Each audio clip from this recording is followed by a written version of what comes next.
Hey guys, welcome back to my YouTube channel, and yes, once again, welcome to another video by your one and only favorite VetStudent. So today I thought of doing a video that is not really out there or asked for, but I felt it's something that some people might ask themselves or whatever. So basically today I'll be telling you guys on my journey to becoming a vet student and how I got into vet school. So before anything else, thank you for watching the previous videos, and hopefully you like, comment and subscribe. Thank you very much for watching this one as well. If ever you're new, hopefully you get the informative knowledge that I'm trying to pass through these videos, and hopefully you hang by, you'll see some nice stuff over the time and all that stuff, and hopefully you push me towards my consistency. And yeah guys, it's just that fun. So today I'll be going straight into the video as to how I got into vet school. Hopefully it won't be so much of a lengthy video. Sorry, I'm also having a smoothie because it's around 8 o'clock and I just didn't want to cook, basically. Okay, I cooked, I ate the food, but I just didn't get filled and I didn't want something heavy. So I just did a smoothie, and I don't know if I showed people the smoothie maker that I have. I'm not sure if I did, but I'll probably put a picture here. I bought a package from Checkers Hyper, which had 2 of these and a small platinum smoothie maker. I'll just put the picture there. So back into the video. What's happening is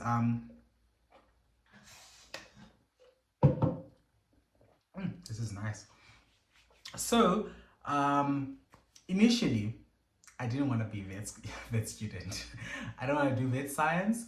I loved it, I enjoyed it, but I didn't want to be it. Like, because if you know, a lot of people, they'll say we'd watch Dr. Paul, or what's that? Is it Grey Anatomy? If I'm not mistaken. There's also, I know, another show which I'm not much informative of, that people watch and were like, this is what shows you and all that stuff.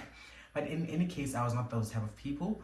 So firstly, I wanted to be a doctor, mainly a cardiologist. And my second option was accounting, I think. Yeah, my third option was medical scientist, because in my head, medical scientist was someone who works in the lab to do medicine. So that's what I thought of. I'm not sure if ever that's still the case, because I didn't do much I didn't do much research into it. So basically I don't know. So those were my 3 careers: medicine, medicine, accounting and medical scientist. So over the time I was like, you know what, let me try to do some research about medicine. So fine, I go through with medicine, I do some research about medicine. I find out that you can do it in many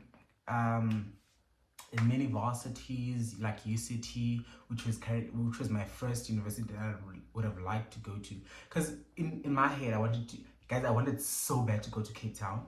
I wanted to go to UCT. If not UCT, I didn't mind. I was going to go to UWC or CPUT, whichever took me, I was going. So that's the first thing. So I was like, hey, medicine, I'm going to UCT, or like accounting or whatever. I didn't care what I'm doing, but I wanted to go to UCT. And then so I did my research on medicine. I found out I can do it at UCT. I didn't do much research on the second ones because I was like, eventually I'm gonna get, I'm always that first option type of person. So I was like, if ever I was applying and I was sure about my story when I applied as well, I was probably gonna be the person who applies to one university and say, I knew I was gonna get in. Thanks why I didn't do that, because your competition is tough there by metric, I don't know lie. But nonetheless, through my research, I found out through my dad and my family doctor that, bruv, it's lengthy hours. And yeah, I know a lot of people are gonna say vet is no difference, but bear with me. Let me cook. So they were like, it's lengthy hours. So I was like, ish, I love my sleep, hey, and I don't like doing this thing of waking up because patients are sick. And obviously the importance is up there if ever you're working with people than working with animals. That was my first thing that gave me it was ethically right to deal with animals than humans. So if ever I feel like today I'm not going, I'm sleeping, if ever an animal dies, of which that's not I don't feel the same sentiment now, but then I was like, if ever an animal dies, it's an animal, guys. They could just go on, you know. But if it's a human, then the scenario changes as whole. So sharp. Fine. I go through the research and I was like, ish, I'm not really liking this. And I knew as much as I didn't like that, I didn't like a corporal like job, because not that a corporal job per se, but an office job, let me just put it like that. I didn't like it, even though I liked accounting, but it seemed so much like as time went on, I saw it as a, you know, one of your office jobs, and I was not really liking it in any case. So I was like, okay, sure, let's shift our moment now. So along the side, as I grew up, my dad did farming. Okay, my dad is not my dad is an educator. Okay, let me just put it straightforward. My dad is a teacher. I know when I say educated, a lot of people are gonna think man getting money and all that. No, he's a teacher. He's also suffering the same things that all teachers suffer in South Africa. But nonetheless, sorry. There's a teacher and he helped me do the research. So I sketched out medicine, accounting because of the corporal. I didn't know much about medical engineering. I didn't do research. I was not interested that much anymore. Because it was like, how can I put this? It was the second option to medicine, the medical scientist job, I guess, or career. And then I was like, okay, those don't work. Both of them don't work. Let me look for something else. So I wanted to do agricultural management at first. And I remember around grade 11, I wanted to quit school and do agriculture, because my dad was doing agriculture on the side and it was booming, like it was coming in. But then when things started to boom and just get to be like in the right position, what happened is usually he'd have to attend to work instead of the farm life and all that stuff. And I was so irritated because like I saw income coming in from the agricultural sector of my family, if I could put it that way, and no one was paying much attention to it. So I was like, you know what? We don't have the capital to go on with agriculture. At home there is a tractor, but it's not working. So even if you wanted to use that tractor, you have to put in some money, and you need to be moneyed basically. So I was like, you know what? I need to study something that will give me money so that I can invest in this agricultural thing and do it full time. But still, I didn't want to learn a skill that's not worth it in a way, if I put it that way. So eventually I grew up.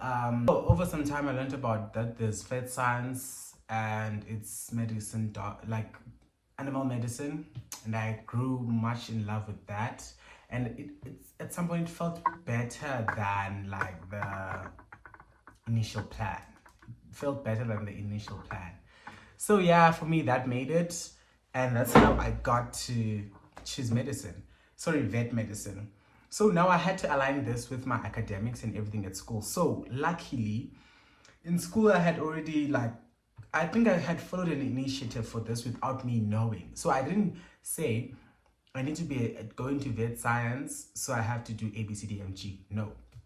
I did these things beforehand, and I did them without actually knowing that I'm doing them, because initially my dad would be like, I need you guys to do all the things that I never got the chance to do. So in a way I do these things because this oak never got the chance to do it. Let me do it because he gave me the chance to do it. So yeah, firstly, I ended up choosing vet science because it was medicine but for animals. So it was more or less within the margin of being a doctor. And then secondly, going on, so throughout my high school career, I did things and I was in leadership positions and all that stuff. So that worked towards me, and that's how I think that's what helped when I applied for vet science, because usually they give you a value-added form. So the value-added form usually asks things like, did you ever experience euthanasia? Like, okay, not experience euthanasia, but flip, what's the English word? Did you ever see people doing euthanasia or killing an animal because of sickness or whatever? And then you have to tick yes or no, of which I had already. Have you ever slaughtered an animal? Are you familiar with an animal background? Basically, that's what they're asking. And obviously, okay, not that I get but in my manner, in my own sense, okay, I'm a village person in a way. So yeah, and my academics were also good. So my validated form was going to be held by my school career basically, and it asks you about shadowing. And if ever you haven't done shadowing and you want to be a vet science, please do in vet science. Please do it. It also counts. Like, it helps because now they know that you're a good person around that, and you know, all that stuff. But either ways, I didn't do job shadowing. So in my high school career, I did, like, I was an, okay, I don't want to say I was an academic, but I was an academic in a way, right? So I remember in grade 8, I didn't place in top 10 for first term results. So in my high school, what they did is, in first term, you learn, and then in second term, when they're starting second term, like second week in assembly, they'll announce the top 10 for the previous term's grade. So for first term, I wasn't in. Yo! Guys, I was like, it was like I was shaking. Like, it was like a wake-up call by, hey, Waza. Because bear in mind, I came out of in primary, I was usually one of the top students. And then in high school, okay, when I was exiting in grade 7, I was pushing 5, I think. Yeah. And when I got to high school, I was not placing anywhere. Yo, it shook me. It shook me like nobody's business. Like, I felt like, no, man, whoa.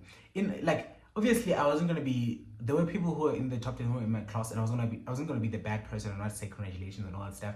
But in my own capability, like, yeah, in my own capacity, that's the right word, I felt bro, you need to put in some work, okay? So it was never a motivation because of vet science, but it was a motivation because of me not knowing that it will help me for vet science. So my academics worked. I might put in my grade 11 report here because damn, that guy worked. So in grade 8, I placed, I think, number 8. My first time in the top 10 was in third term, so it's for June. So first term, I didn't place, and I was like, there's no way I'm going to study. Second term, I studied so hard that I made it. When they were saying, when they were telling us the top 10 in third term, which is for second term, I was pushing 8. Not so happy because everyone, like, if ever you aim for something, and I'm that person who's like, I want that. So I wanted to be at least better than I was in grade 7. I wasn't aiming for pushing 1, but I was aiming for at least being better than pushing 7. Like, pushing 5, sorry, because in grade 7 I wasn't pushing 5. In my mentality, I didn't really put it through me that you're in a different place with different people and all that stuff. In my head, I was like, bro, you're representing, and not only those people from the previous school, but yourself and your surname as well. So yeah, that's basically like how I got my academics up. And then I think in grade 8, I made it up to pushing 7, like in 4th term. And then in grade 9, I made it up until pushing 3. I was pushing 2 in one of the terms, but basically on an average I was pushing 3 in grade 9. Grade 10, I moved. It was COVID 2020. I was out of the top 10, and it was a lot. And I had new subjects. It was not so great. I was like stabilizing myself and all, but fine. After all that, in grade 11 and 12, in grade 11 I was pushing 2, and then in grade 12 I was pushing 3 on average. But yeah, grade 12 was if you know a bell curve, that's like, is it a negatively skewed graph, if you could put it that way, for people who are like math geniuses? Yeah, I think it's a negatively skewed graph, if I'm not mistaken. Yes, because in first term I was pushing 2, because I remember Asaka's average was 1% more than mine in first term. In second term, mine was 1% above Asake. Asake was my classmate who was a genius. Yeah, hey. Big ups to Asake. She did a good job. I don't want to lie. She passed good. And then third term, I got tired. Okay, not tired per se because of academics, but I was just drained and all that stuff. So I started going down, because I remember third term was 78% my aggregate. That was my grade for grade 12. And then obviously some people won't get tired like me, so they kept on going. And I was like, sharp. And I think at that time I was pushing 7, but I had moved like way to the back of the top 10. So at that point I didn't even mind. But over average, I was able to be pushing 3, like on average for the whole year. in grade 12 as well. So yeah, those are my academics, and that's how it helped. So I also had extramural activities. So firstly, I did the what's this thing called? Presidential award. So the presidential award is usually it's an award by the Duke of Edinburgh, and it's also there in South Africa in a lot of schools as well. And I joined it, and I think it did count for like credits, like when they're asking things that you did in high school. I did that.